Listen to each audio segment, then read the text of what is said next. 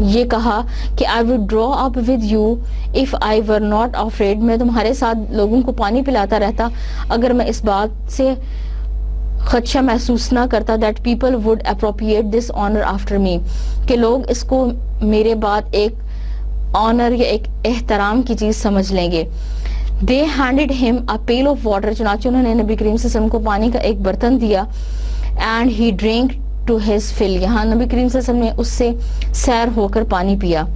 And these words of Prophet Muhammad, peace be upon him, are mentioned in Sahih Muslim, page number 397 till 400, and the volume number is 1. At the daytime of 10th of Dhul Hijjah, on the slaughtering day, Yawm Nahar, the Prophet, peace be upon him, delivered another speech. And this was at high time morning, while he was mounting a grey mule. Ali conveyed his statement to the people who were standing or sitting. He repeated some of the statements that he had previously said the day before. چنانچہ حضرت علی رضی اللہ عنہ فرماتے ہیں کہ اس وقت نبی کریم صلی اللہ علیہ وسلم نے ایک شاندار خطبہ یوم نہر کے طور پر یوم نہر کے دن دیا, اور اس خطبے میں نبی کریم صلی اللہ علیہ وسلم نے کچھ ایسی باتوں کو دہرایا, کچھ ایسی باتوں کی دوبارہ یاد دہانی فرما دی جو نبی کریم صلی اللہ علیہ وسلم ایک یا دو روز پہلے کہہ چکے تھے.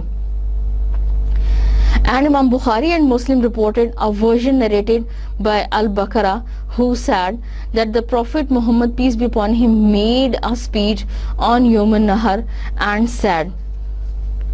چنانچہ ان کا خیال ہے کہ نبی کریم صلی اللہ علیہ وسلم نے یوم النہر کو ایک الگ خطبہ دیا اور اس میں نبی کریم صلی اللہ علیہ وسلم نے درج ذیل الفاظ ادا فرمائے. Now the importance of this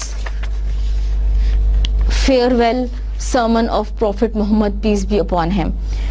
The farewell pilgrimage of Prophet Muhammad, peace be upon him, may rightly be called the culminating point in his prophetic career, and it was the 63rd year of the Prophet's life, which was closed with the 10th of Hijrah, and that he decided to perform Hajj, which in history goes by the name of Hajjatul Wada. اور تاریخ میں نبی کریم صلی اللہ علیہ وسلم نے 10 ہجری کو جو حج ادا کیا اسے حجۃ الوداع کے نام سے جانا جاتا ہے, کیونکہ اس حجۃ الوداع کو نبی کریم صلی اللہ علیہ وسلم کی زندگی کی آخری اور اہم ترین کارناموں یا نبی کریم کی زندگی کے اہم ترین واقعات میں شامل کیا جاتا ہے, اور اس کے فوراً بعد نبی کریم صلی اللہ علیہ وسلم اس جہان فانی سے رخصت ہو گئے, اس لیے اس کو حجۃ الوداع کے نام سے یاد کیا جاتا ہے. The Prophet's mission had by this time been completed to all intents and purposes,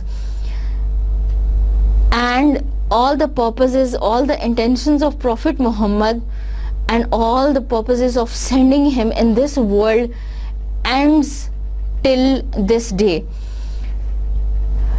To a people steeped in ignorance, he gave light and inspired them with belief in Allah. اور وہ لوگ جو جہالت اور گمراہی میں ڈوبے ہوئے تھے, نبی کریم صلی اللہ علیہ وسلم نے ان کو ایک خدا کی پہچان کرائی. The soul created, the master, the sustainer of this universe. To a disunited mass engaged in perpetual warfare, he gave unity of thought and action.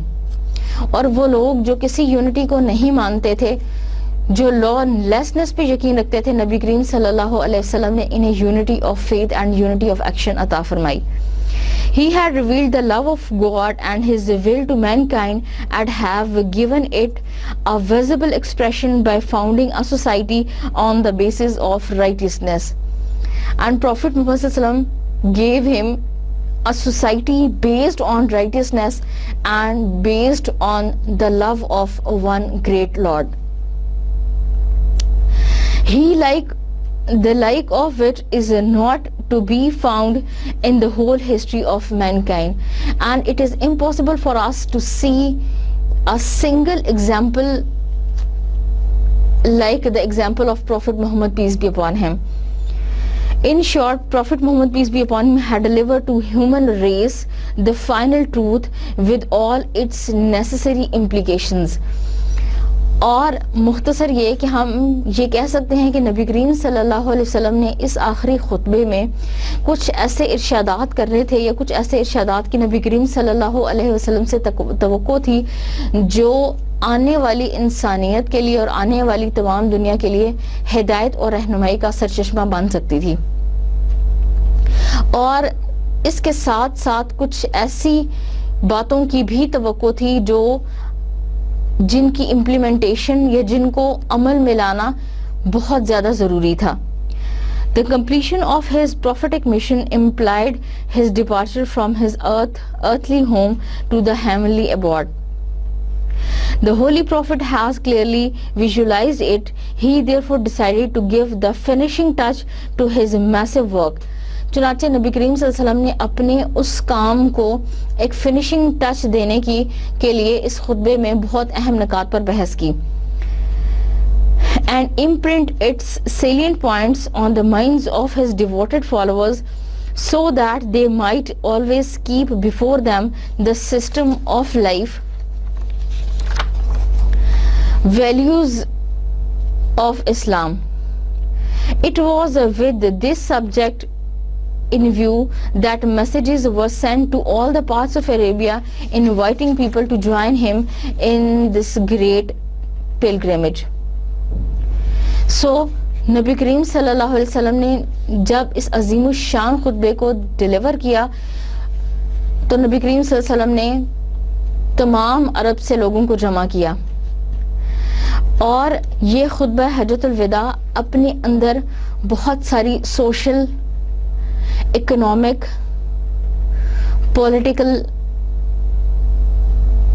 Rational, family اور ایسے laws and rules and regulations رکھتی تھی جس کا عمل میں لانا ایک ہیومن سوسائٹی کے لیے بہت ضروری ہے. اور نبی کریم صلی اللہ علیہ وسلم کا یہ خطبہ نہ صرف ایتھیکل ویلیوز پر بیس کرتا ہے، نہ صرف ایتھیکل ٹیچنگز ہیں اس کے اندر، بلکہ اس میں دنیا کا ایک بہترین کانسٹیٹیوشن ہونے کی تمام خصوصیات موجود ہیں. The injunctions which Prophet Muhammad, peace be upon him, delivered in this address, in this sermon, they were not only the ethical, but they were political, they were social, and they were economic also. And these teachings or the injunctions which Prophet Muhammad, peace be upon him, delivered to the human beings, and through this address, some of these injunctions were very general and they were very common for all the people. But there were some injunctions which were very particular, which were very specific for some people. And this sermon is not only remarkable because of its eloquence, but it contains a sublime message for the whole of humanity, for the whole of human race. And it is a declaration of human rights and moral ethics. It is a charter of human rights and it is also a charter of women's rights. And the world has not able to lay down the principles better than the principles of this last address of Holy Prophet.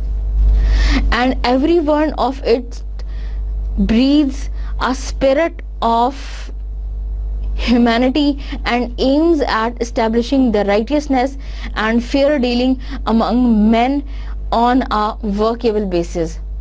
It establishes brotherhood among Muslims irrespective of the divergence of their geographical, racial and color backgrounds, and provides an outline of a social order perfectly free from oppression and injustice.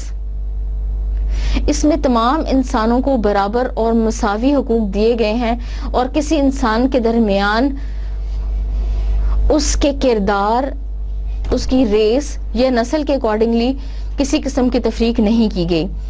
It was the declaration of finality of Prophet Muhammad that the religion of Islam was being perfected by this final message. And this is the universality of this religion that Allah subhanahu wa ta'ala has completed, He has perfected, and He has finished, He has completed all the blessings in this religion. So we can say that this was a very important address of Prophet Muhammad, peace be upon him, which is the essence of his teachings. نبی کریم صلی اللہ علیہ وسلم کی تمام تعلیمات, نبی کریم صلی اللہ علیہ وسلم کی تمام زندگی اور وہ تمام اہم بنیادی نکات جو کسی بھی دنیا کے دستور میں ہونا چاہیے, نبی کریم صلی اللہ علیہ وسلم کا یہ آخری خطبہ اس کا نچوڑ ہے. وہ تمام قوانین و ضوابط جس کی انسان کو آنے والے وقت تک ضرورت رہے گی, اور وہ قوانین جو کسی بھی چارٹر میں یا کسی بھی ہیومن رائٹس کے چارٹر میں ہو سکتی ہیں, نبی کریم صلی اللہ علیہ وسلم نے ان کو اس خطبے میں جمع کر دیا. چنانچہ نبی کریم صلی اللہ علیہ وسلم نے فرمایا, this is the words of the last address of Prophet Muhammad, peace be upon him. O people, listen to what I say. I do not know whether I will be meet you at this place once again. It is unlawful for you to shed the blood of an other or take unlawfully the fortunes of any other. They are unlawful as shedding blood on such a day as today, and in such a month as this month is haram, and in such a sanctified city as this sacred city is. Behold, all practices of paganism and ignorance are now under my feet. The blood revenge of days of ignorance are remitted. The first claim on blood I abolish is that of Ibn Rabi'a ibn Harisa, who was nourished in the tribe of Saad and whom Hudayl killed. Usury is forbidden, interest is forbidden, and I make a beginning by remitting the amount of interest which Abbas ibn Abdul Muttalib has to receive. O people, fear Allah concerning women. Verily you have taken them on the security of Allah, and you have made their persons lawful unto you by words of Allah. If your wife refrain from impropriety and are faithful to you, clothe and feed them suitably. Verily I have left amongst you the book of Allah and the sunnah of his messenger, which if you hold fast you shall never go astray. O people, I am not succeeded by a prophet, and you are not succeeded by any nation, so I recommend to worship your Lord, to pray the 5 prayers, to fast Ramadan, and to offer the zakah. I recommend you to do the pilgrimage to the sacred house of your Lord and to obey those who are in charge of you. Then it will be rewarded to enter the paradise of your Lord. And if you were asked about me, what wanted you to say? They replied, we bear witness that you have conveyed your message. And upon this, Prophet Muhammad says in last, O Allah, bear witness that I have delivered your message 3 times. And then the last verses of this day were revealed to the heart of Prophet Muhammad, peace be upon him. And if we closely see the injunctions which are mentioned by Prophet Muhammad, peace be upon him, اگر ہم ان احکامات پر غور کریں تو ہمیں پتہ چلتا ہے کہ نبی کریم صلی اللہ علیہ وسلم نے جب لوگوں سے یہ ارشاد فرمایا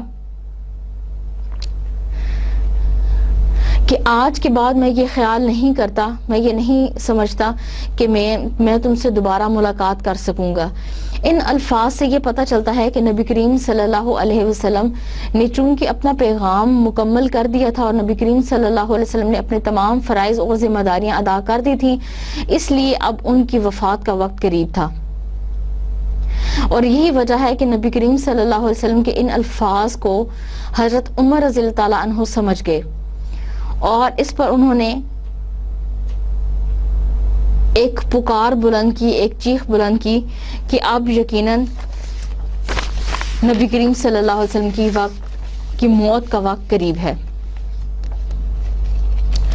اس کے بعد نبی کریم صلی اللہ علیہ وسلم نے انسان کی جان، مال اور عزت کو دوسرے انسان کے لیے حرام قرار دیا، اور جان، مال اور عزت کے احترام کو ویسے ہی واجب اور لازم قرار دیا جیسے کہ نبی کریم صلی اللہ علیہ وسلم نے فرمایا کہ تم پر اس دن کی، اس جگہ کی اور اس مہینے کی حرمت لازم ہے۔ اس کے ساتھ ہی نبی کریم صلی اللہ علیہ وسلم نے یہ بھی فرما دیا کہ کسی انسان کے لیے یہ جائز نہیں ہے، کسی انسان کے لیے یہ درست نہیں ہے کہ وہ کسی دوسرے کی جان، مال یا عزت ناجائز طور پر غصب کر سکے۔ اور نبی کریم صلی اللہ علیہ وسلم کی ان ٹیچنگز، نبی کریم صلی اللہ علیہ وسلم کی یہ احکامات معاشرتی بنیادوں کے مطابق ہیں، معاشرتی بنیادوں کے لیے ان میں بہت اہم مواد موجود ہے۔ اس کے بعد نبی کریم صلی اللہ علیہ وسلم نے کچھ ایسے حقوق اور فرائض کا حکم دیا جس کا خیال رکھنا ہر انسان کے لیے لازم ہے۔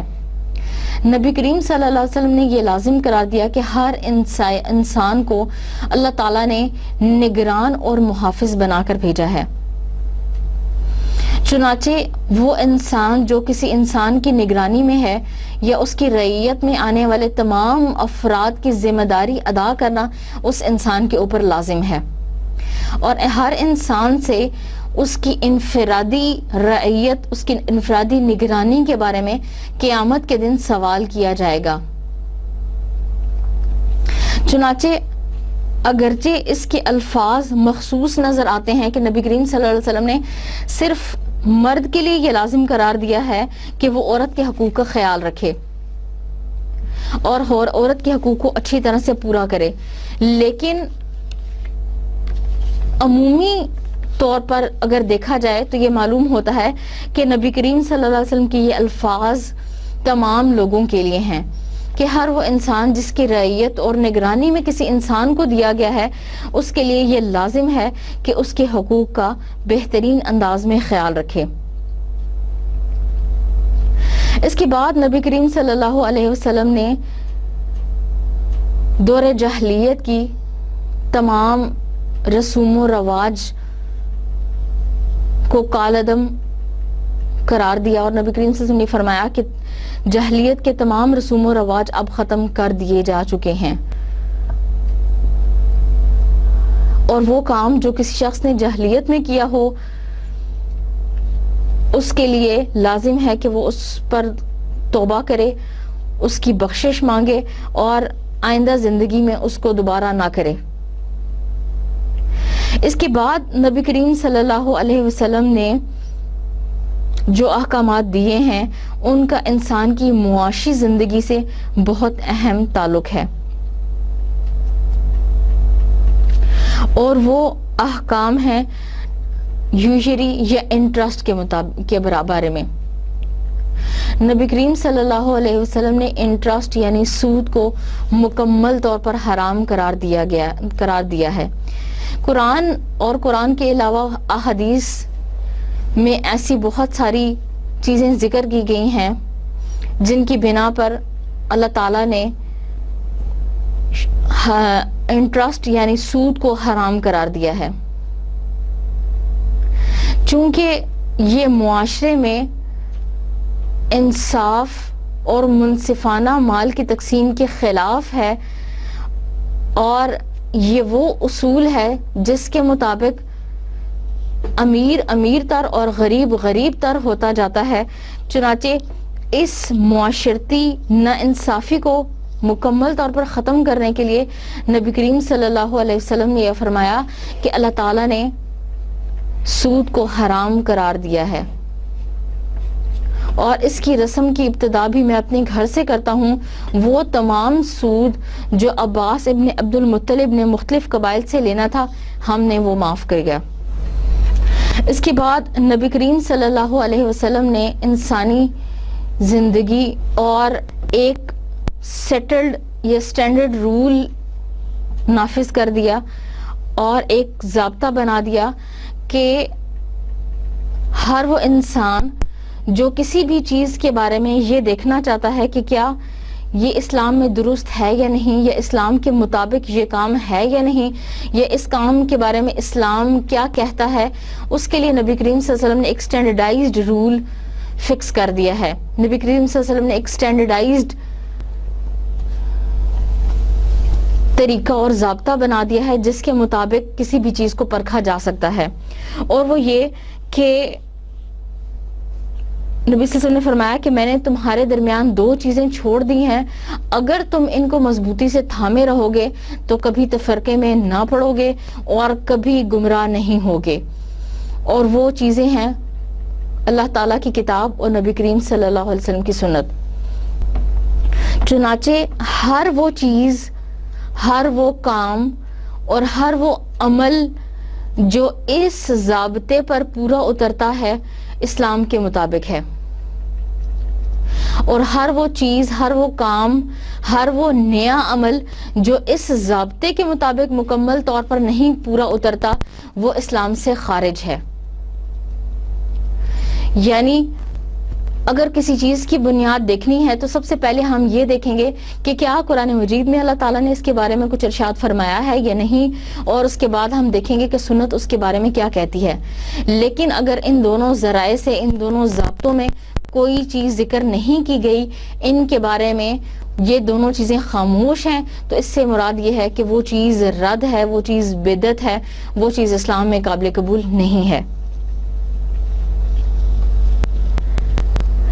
اس کے بعد نبی کریم صلی اللہ علیہ وسلم نے جو حکم دیا وہ یہ ہے کہ نبی کریم صلی اللہ علیہ وسلم نے فرائض کی ادائیگی کو لازم قرار دیا اور فرائض کی ادائیگی پر زور دیا.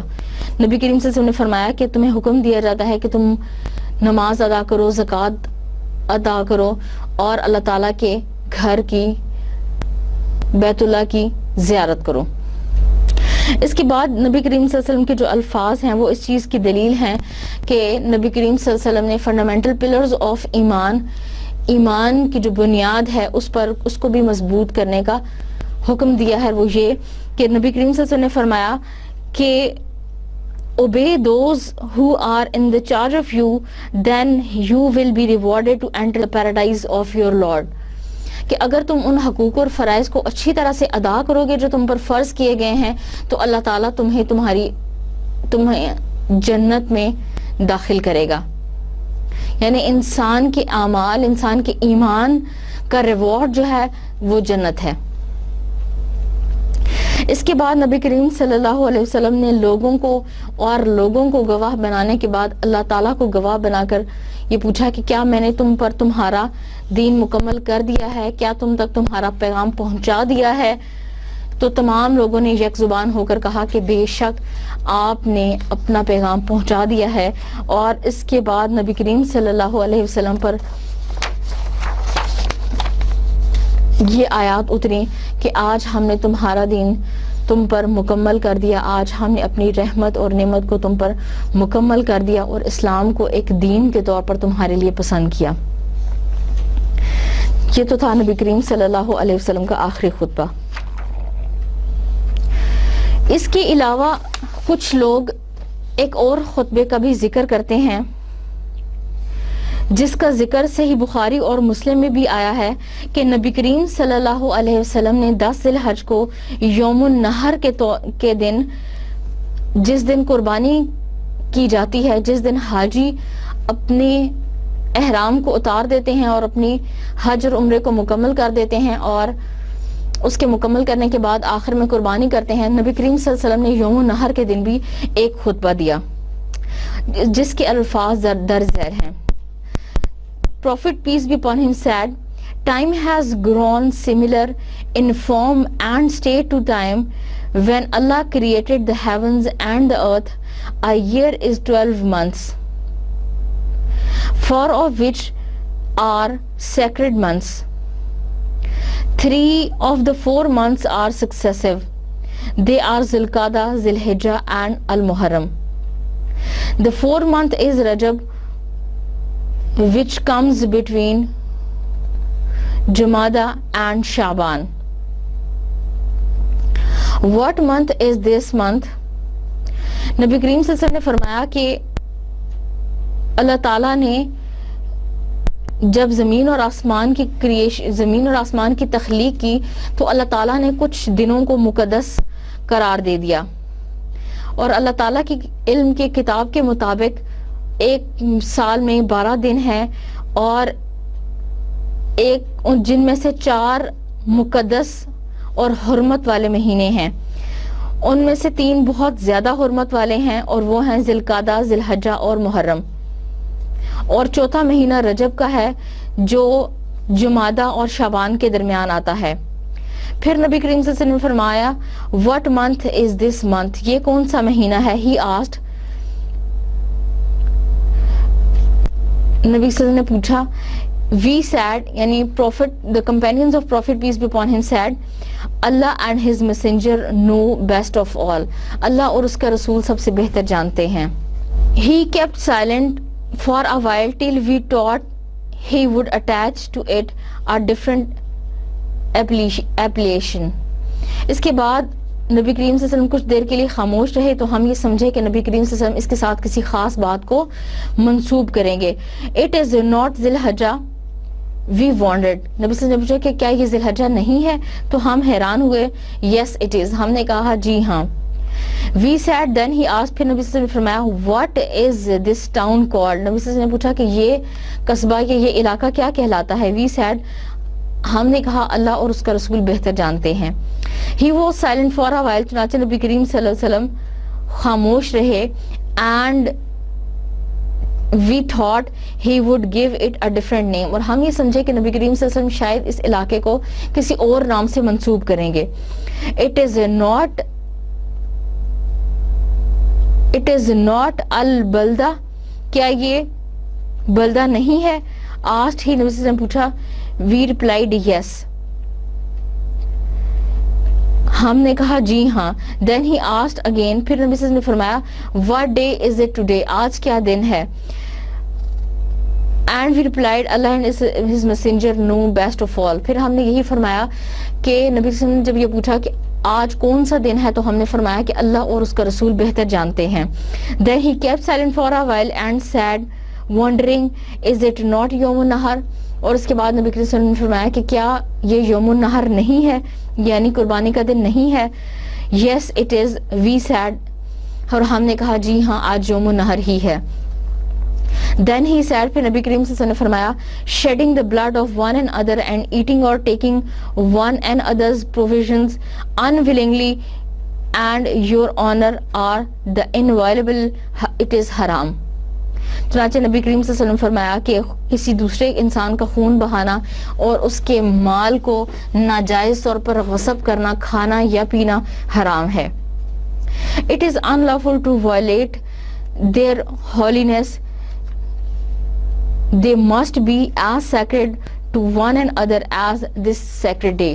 اس چیزوں کی حرمت تم پر ویسے ہی لازم ہے جیسے آج کے دن کی. And this city and this month and this sacred town.